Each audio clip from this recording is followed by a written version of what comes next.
Well, good evening, everyone, and welcome to Environmental Coffee House. Hello, hello, hello. All the doomers in the house?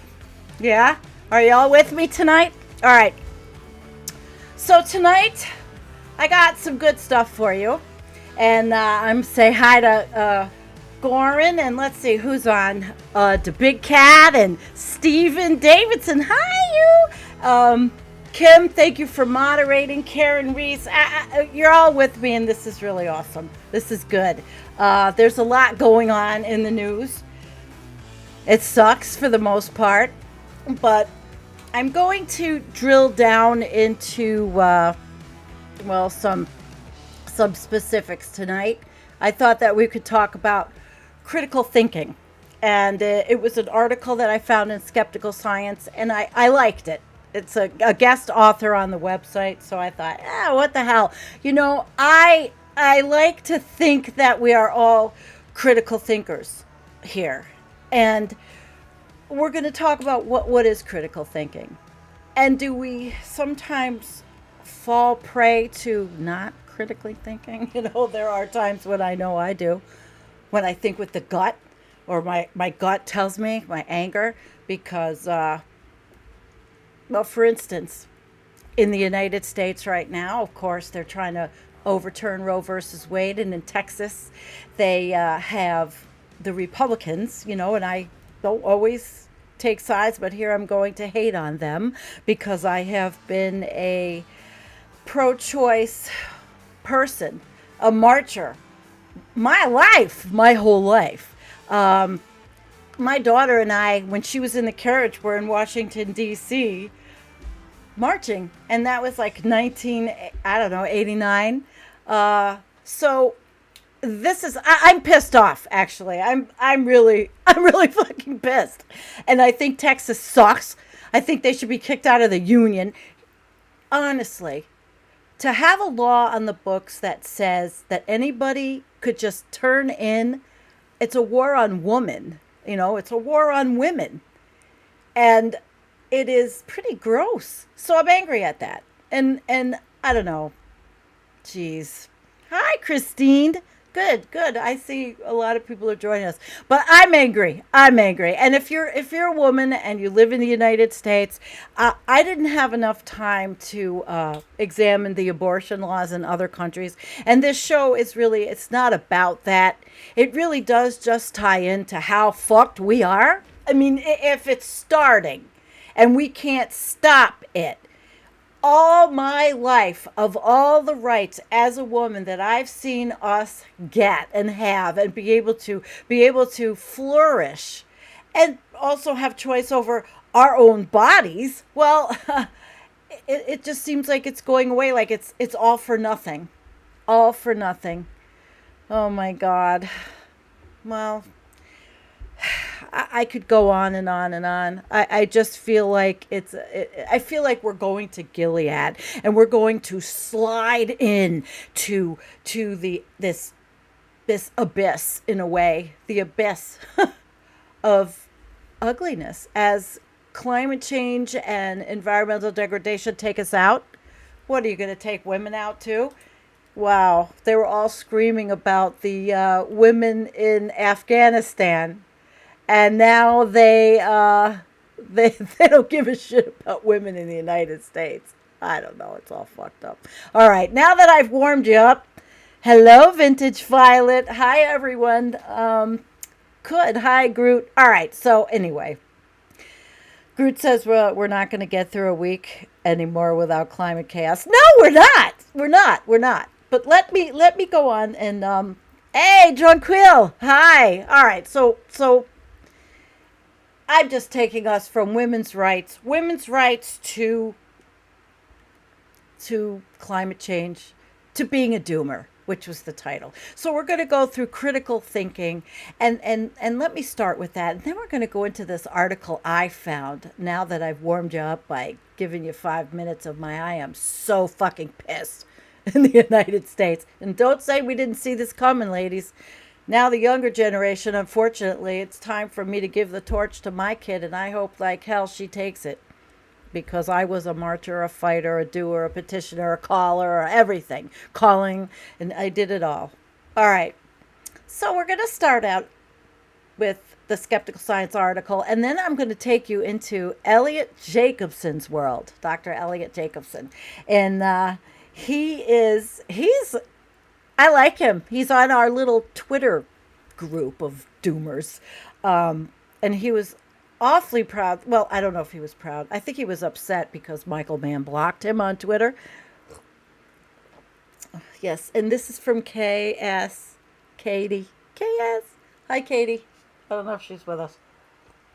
I set up a different bit of a setup, so I don't know if I'm looking at you. I don't know what I'm looking at. So if it appears odd, I'll figure it out. Just like the sound the other night, which I figured out didn't have anything to do with the show. All right, so now that I depressed you with Gilead.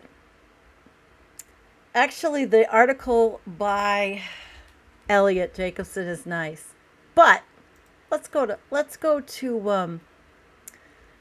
I didn't even put my name up here. I am Sandy Shallis. I don't even know if I gave you my name. All right.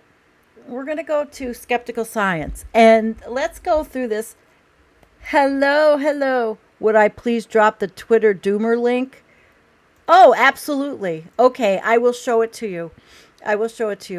Kate. Let's go through this article from Skeptical Science. I find them to be a pretty credible organization online. I've been following them, and because I do this with Jonathan for how many years we've done this and put articles on Environmental Coffee House on the page on Facebook, which I find that we're losing a bit of interest in, quite frankly.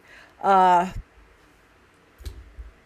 we still use them as a source. So thinking is power. Now, are you a critical thinker? Learn how to think, not what to think. Right? Everyone thinks, and everyone thinks they're good at thinking. But good thinking is hard, and it doesn't come naturally. It's a skill that has to be learned and practiced. Our brains are adapted to keep us alive by making quick decisions to avoid predators and by forming strong emotional bonds with members of our tribes. This is our tribe here, guys. The tribe in the chat. We're in our tribe. Well, trusting that your brain inherently knows how to reason is a recipe for being misled. And it doesn't matter how smart or educated you are, no one can lie to us better than we can. We lie to ourselves. And it's a hard job to make sure that we are not, that we are having our grip into what's real and what's true. Unfortunately, many of those who are most convinced that they are the true critical thinkers are doing exactly the opposite. We all know who they are. They confidently air their opinions as fact and hide factually incorrect assertions behind an opinion shield. They oversimplify complex issues, and they're unwilling or unable to entertain nuance and detail. Now, due to a lack of substantive arguments, they resort to childish name-calling, example sheep and fake news, and proclaim that those who disagree with them are stupid and need to think for themselves. Ironically, they have inoculated themselves against critical thinking. If you're convinced you're using evidence and logic and know the truth, why would you entertain the possibility that you're wrong and need to learn a new skills, which honestly, I really like this because I'm constantly making sure that my frames are grounded. I am personally, and I think because you guys follow us, you do too, So, yeah. Yet few things are as empowering as the ability to think well. Critical thinking can help us make better decisions and solve problems and can prevent us from being fooled or harmed. Now, knowledge may be power, but it's impossible for any one person to know everything, which is why the author named her site Thinking is Power. Besides, real knowledge is more than memorizing a bunch of facts. Knowledge is a process, and in a world of unlimited information from unlimited sources, we need to equip ourselves with a better way of thinking. So, what is it? What's critical thinking? Are you guys like critically thinking in there about this critically thinking? How do you know if how do you know you are a critical thinker? How do I know I am a critical thinker? I might just be a stone thinker half the time to get rid of pain and do a vape. How do I know? So there are countless definitions of critical thinking. Basically, critical thinking is the self-directed process of analyzing and evaluating information to decide what to believe or how to act. So are you a critical thinker? Critical thinkers, now, according to the author, are aware that their thinking is flawed and prone to errors. Okay, you know what? I'll take that. I'm going to definitely put that one on the this one. Prone to errors. That's how I feel, and that's why I keep reevaluating my thinking, because I probably am flawed. We're all flawed in some way. And think about how they think. Do you do that? Do you think about how you think? Are curious and inquisitive. Okay. I know all of us here are curious and inquisitive. I know it. By the family we built in this chat, I know we are. They separate their identity from their beliefs. Okay. I think that is let's break that down. Separate their identity from their beliefs. Well, think about it. Anybody want to take a jab at that one? Because my identity used to be, it's changed. So I know it changed through career. It changed through identity as, a lot of things. So I suppose that we take our beliefs and identity and separate them. I don't know. That's a confusing one. And we welcome criticism from others. What do you say, guys? Can you take it? Or can you dish it out? Because I know in the land of Twitter and in the land of anonymity out there, everybody can dish it out. It is dished out daily. Just go on social media. Dished out daily. But if you can welcome it, it's all right. And if you put yourself out there like I do, like so many of us, we obviously can handle it. And it's okay, because you learn from it, I think. If you don't get angry.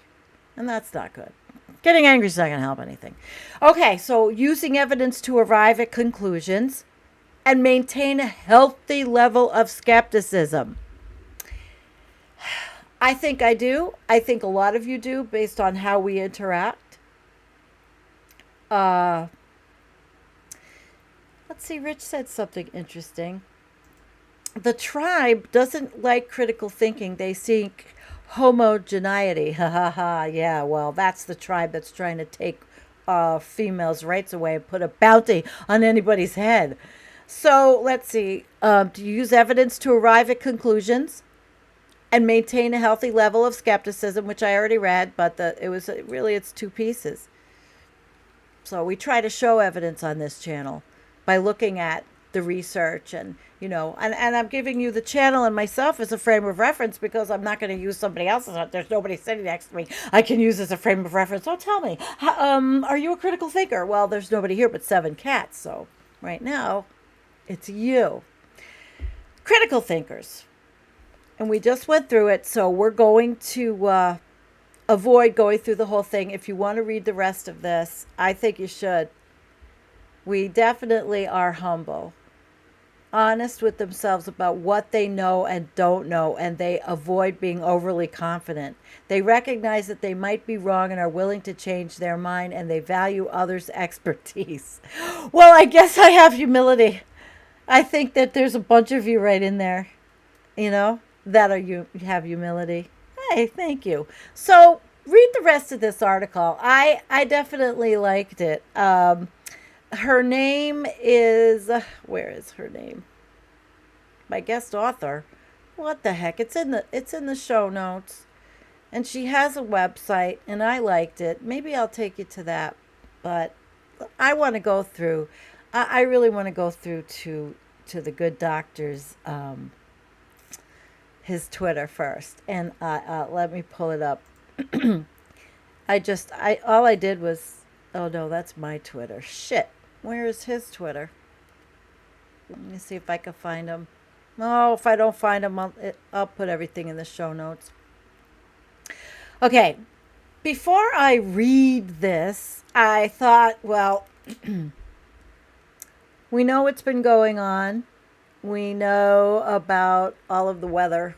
So I pulled up a bunch of videos after New York because another thing that kind of set me off was reading about, you know, people on Twitter and are trying to minimize the flooding in New York, excuse me, and Pennsylvania and all that. And the person that had said, well, New York has been through this before with Hurricane Sandy, and it's their fault. It's the city's fault for not making more precautions. However, that I differed with that because Hurricane Sandy directly hit New York. Okay, directly hit. Ida hit in Louisiana. Okay, this fucking thing kept so much strength going through the United States to dump that kind of rain, and I was bitching about my basement. Holy shit. I have nothing to bitch about when I see what happened. And let's see if I can get some system audio. If there's any, if not, we're just going to look at some of these little things. I didn't have time to make a whole big deal on my own video today because I was busy. I was very busy. I had to go retag everything in my store to sell my life. Purge. Look at that water. That's in New York City. I think that might be Queens or Brooklyn. Oh my God. Look at that. Yes, actually, Jim asked my brother. We were in touch at night, and he said his house was okay, thankfully, and he was lending his neighbors the sump pump. They weren't. Where he lives, the water runs downhill to the Hudson River, so perhaps maybe there's good drainage there. I don't know. They pay enough taxes that it's like ridiculous. So, all right, let me go down and pull up another one. Oh, look at this one. Shit. I can't believe that. That is like insane. That's not just, the hurricane didn't even hit New York. Holy shit. Oh, Scott, that was the joke. Scott said people in New York were ordering Grubhub. Actually, I have a video of it somewhere. All right. I'll pull this one down and see if there's a couple of others. And then we're definitely, oh my God, look at this. This is pretty wild too. Imagine standing in the subway and looking at that. Holy shit. I couldn't. The new Colorado River. Yeah, there you go. And I'm not laughing at how, it's an ironic laugh. And it's a I told you so kind of thing. We don't want to be as people doomers. Oh, we told you so. Who wants to be right about this shit? Who wants to be right? I don't want to be right. Okay. I don't want to be right. I wanted to be wrong. I don't want to be a doomer. I am a doomer, I guess. What are you going to do? Look at this bus. This is freaking insane. Oh my God. Yeah, Gaza. Look at the amount of energy in the oceans has begun to dump on the lands. I dread what may be in store. Got that right. Yeah, this is what's Hey you. Oh my gosh. So I guess you get the drift, huh? What the hell is happening? Holy shit. Let me see. Oh, look, this is the new subway car wash. You see, they just installed the brand new subway car wash. Just pull up and get inundated with hurricane water. Doesn't it's like, oh my god. Oh boy. Oh my fucking god. Shit, look at that. Yeah, I really pulled up the mother load of little videos, huh? And you can hear them. Look at that. And they're all driving through. I thought, didn't they go to the school that says don't drive through this shit? Oh, if loving you is wrong. Oh, I wish I could pull up some of these songs. New York City. Yeah, don't you wish? Don't you wish? Holy shit. Well, why can't we pipeline water instead of gas? Come on, man. That would be like the bomb. Fuck gas, pipe water. I mean, that's still geoengineering, isn't it? It is. Look at, there's no lacking of all of these videos. Holy shit. Holy shit. Now, I don't know if this is in Pennsylvania. I'm not sure. Well, let me see where this one was. And I hope it was a legitimate one. This is north of New York City. Central Park in Scarsdale? Oh my gosh. That's where, like, not far from where my friends grew up. That's Scarsdale, New York. One of the richest counties in the United States had no flood contingency. Holy shit! Who would have ever thought of this on Central Park Avenue? Oh my God. This does go up from New York City. I even know where that is. I just drove by there on my vacation down to New York. We drove up and down Central Avenue. I was just freaking there. Holy shit. Well, isn't that a wake-up call? I was just there. We did the whole New York City, Westchester, tour. All right, let's see what this one is. Look at the people standing there. Holy shit. Andy. Oh, God. Whoa. Yeah, here we... Oh, my God. And it was still running. Look at that. They're going to have some of the cleanest trains. Oh, what's sad is the basement apartment thing. And you know what's really sad is that the basement apartment issue is there's a lot of illegal basement apartments in Manhattan, and these people got killed. A family of 3, and these people live how they can live because this is the world we live in. This is the world we live in. All right, I can't help myself. Let's see how long we went on. I'm going to play one more. Oh, yeah. Now, wait a minute. Let's go back. Okay, let's see this guy drive through in the littlest car. The littlest car. And this one says, maybe this person thinks they're in a amphibious car. Perhaps. What do you think? Maybe they think we're in an amphibious car. Oh, well, all right. Wow. I mean, they just keep going on and on. Everybody was out with their phone in New York. I mean, just the way it is. Holy shit. Oh, look at all that water. You know what? I'm going to give this video the toilet flush. That's what's happening here. The backup was in sewage system too. Don't think it wasn't. It was. Oh, I don't know. Will the country get what is the reason will the pod? No. I'm sorry. They're not going to. All right, guys. I am now going to go. Because we could just go on, and this was another one in New York, and then let's see, this is another one. Rutherford. All right, we'll just show the touching scene of the dude and his kids. Holy shit. This was remnants. Look at, and that's like so polluted and disgusting, and all these people live there. Yeah, 3 inches an hour. Yeah, I know, sweetheart. There's people fighting over it when they say that it was Sandy and, no, this is completely different. That hit New York. Wow, look at this. Yeah, it kind of really sucks in New Jersey for, look at it. It's Delhi. Wow. Oh.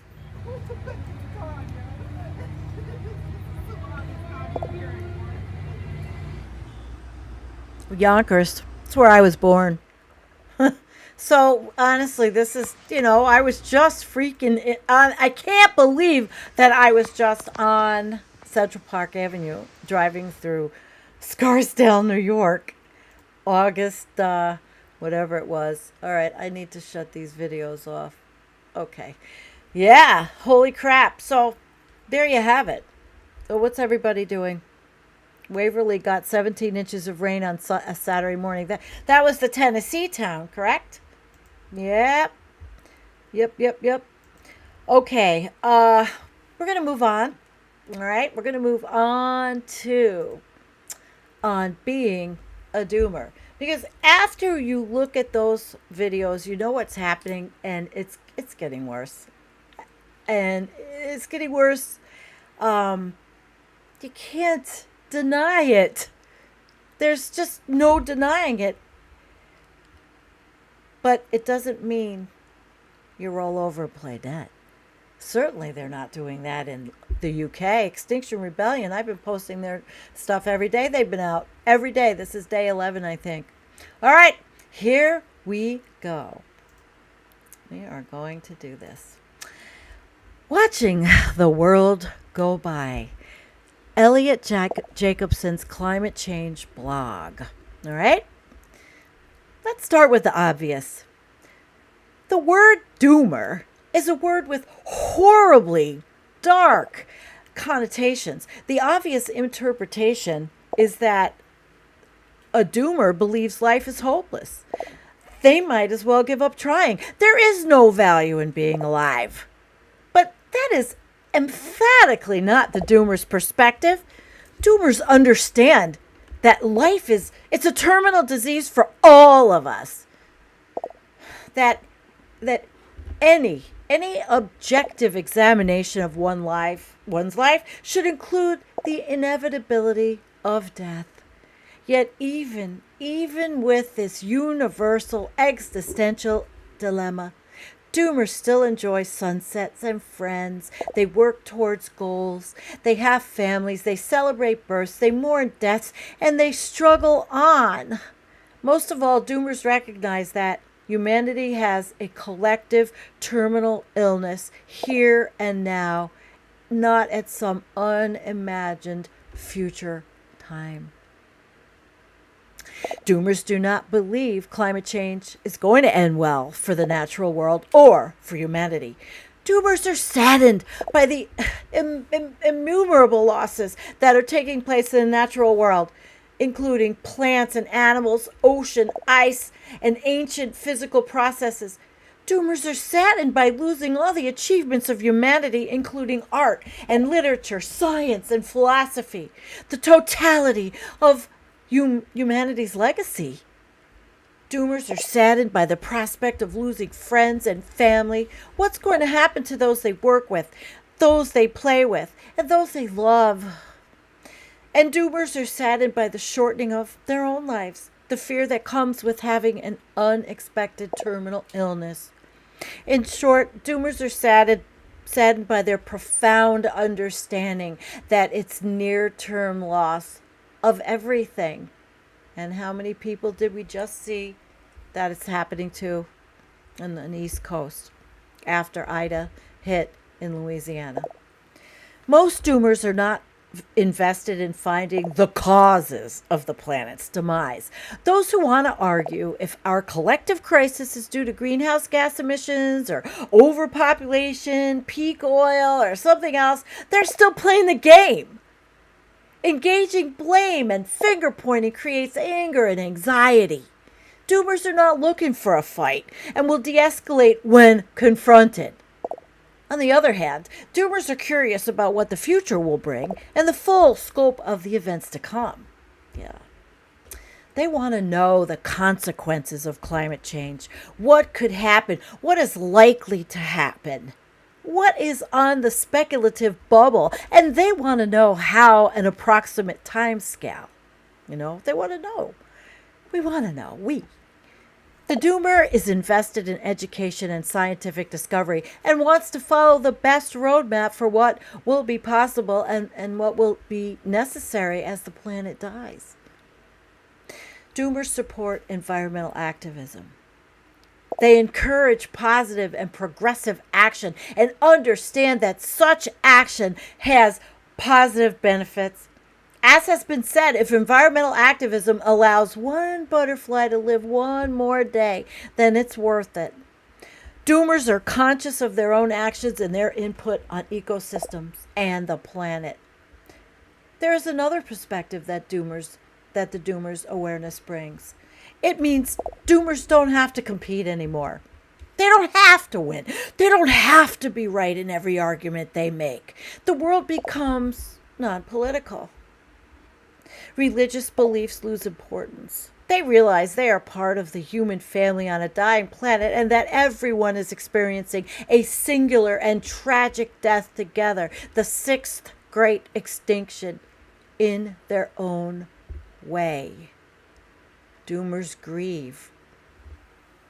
There is no linear roadmap for processing this grief,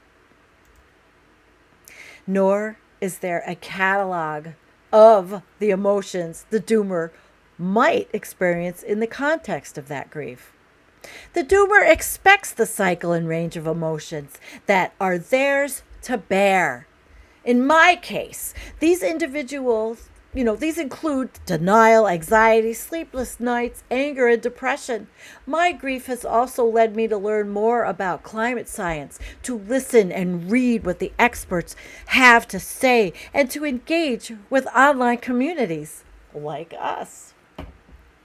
The doomer does their best to not judge their experience or the experience of others, but understands that judgment of its own type of coping and relief. And doomers believe that in this particular crisis, there is no opportunity. They can use this. That there is, oh, wow, I really blew that one. And doomers believe that in this particular crisis, there is an opportunity. They can use this common moment of suffering, right, to find ways to be kind to others. They can use whatever personal abundance they might have to be generous as much as they are able. And while they still have the energy and mobility for action, they can look for ways to be of service. Volunteering is the greatest honor they can give themselves in the limited time they have left. And God, I don't have any more time left for volunteering. Having no hope for the long-term future of human civilization smacks of cults, fringe religious beliefs, and mass suicides. But this lack of hope is now mainstream. We hear and read about the reality climate change brings every day, from fires to floods to droughts to hurricanes, from the Arctic ice melting to the weakening of the Gulf Stream to the rain falling on the highest peak in Greenland. From failing crops to the scalding alive of salmon as they attempt to swim upstream. This is the reality on planet Earth today. Doomer is not the right word for someone who is simply paying attention. Doomer is not the right word for someone who looks at the jigsaw puzzle pieces laying on the table and understands the final and inevitable picture they will become. In these remarks, I have used the word doomer freely to express my own philosophy about end times in a way that many people consider themselves to be doomers may not subscribe. I do not pretend to speak for all doomers, nor wish to constrain their beliefs and methods of other doomers to the scope of what I've written here. The word doomer, it may not be the right word to describe my own perspective on life during the planet's transition.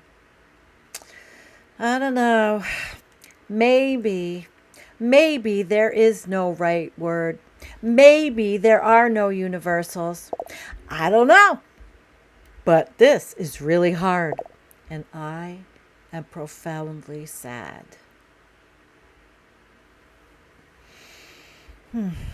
Profoundly sad. We have never been here before. No one individually, No society and no other generation of humans on earth has ever had to process the events of this magnitude or attempt to express thoughts like these in the context of overwhelming scientific evidence backing this view. I'm not going to propose another word to replace doomer in the way I've used it here. I don't know a word that is more suitable. But the other way to look at this is that the word doomer captures all the positive perspectives that come with understanding the inevitability of death. Life is short, sadly, much shorter for many than we expected it to be when we were younger. But that's where we are. Doomer or not, whatever word makes you most comfortable, what we all can do forward from here is act with kindness, be generous, and find ways to be of service. I really, really like that. And I'm going to find Dr.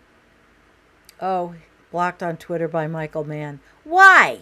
But anyway, I hope you guys like that. I do. I haven't looked at the tweets, but the comments. But I will get you guys the link to, well, the Doomosphere. I don't know who is around right now. Oh my goodness. I don't know if I'm going to be able to find him. Anyway, Kate, I promise I will if you're still here. So, all right. I'm not going to just look at, I'm not going to just sit here and look at my Twitter while looking for him. Although I probably could find him. You know what? I'm going to try something. I'm going to go to my profile and I'm going to pull up when I did the, oh, hell with it. I hate doing this shit and I'm not going to do it to you. I've been on, 39 minutes. I'm not going to waste your time. Although Christine is here, Christine Mattis. I'll read one of hers. Cancer, Alzheimer, Parkinson's, ALS, MS, and countless other degenerative neurological chronic ailments for which the vast majority cannot be casually linked to defective heritable genes. What they can be linked to always is our toxic, contaminated environment. I love you, Christine Mattis, and I will have you back on the show. I just don't know why I can't find him. Okay, well, it doesn't really matter, does it? I think we have done a spectacular show. I have enjoyed everything that I did with you guys. And now we'll look at some comments. Let me pull over some comments. All right. Hi, Bill G. Hi, Dick. Hi, Cindy Seeley. Thank you, Cindy. I got your email. I just haven't had time to write back. Let's see. Rich Diana and Vintage Violet. Karen Reese. Yes. I'm proud to be a doomer. It's been a rough ride indeed. Yeah. I wish I knew where I put my doomer hat. It's not here. I can't twist my neck because I have to tell you. So I hate heat. And it was really hot for like 3 days in a row. Really humid, really rainy, really gross. And I really didn't feel good. I did the show just on the upswing with Antonio, trying to get better. I had like a 3-day flare-up of some whatever the hell it was. And I felt like shit. And then I get over it. And now that I'm over it, I have to do everything. And I can't believe the things that in 3 days. So how I always say, I need 3 of me. Well, I need 3 of me, but I needed to do this show. Kim, I read The Prophet as a teen. It deeply affected me. Looks like you guys are having a good chat. Wow. Well, we've got 77 people watching, and I don't have too much more other than cheering you guys on for liking that. Thinking about what it is to be a doomer not in that fatalistic sense. And that's about it, folks. That's really about it. So I'm going to start that song. And unless you have anything to say, I think we're going to bid you adieu. Because I didn't really bring up anything else. I just have all of the material on critical thinking, which I like. And I wanted to bring you into the mindset tonight. And I'm not so angry anymore. Although I'll get on Twitter or something will happen and I'll get pissed off. All right. All right, guys. Peace out. And I'll see any more comments. Oh, hi, Nostradamus. Jim McHenry, thanks, everybody. It has been a really good ride. I'm going to play. This is my favorite. I put my favorite song, but I made it without the words this time. It's really called The End of the World. It's like my favorite song.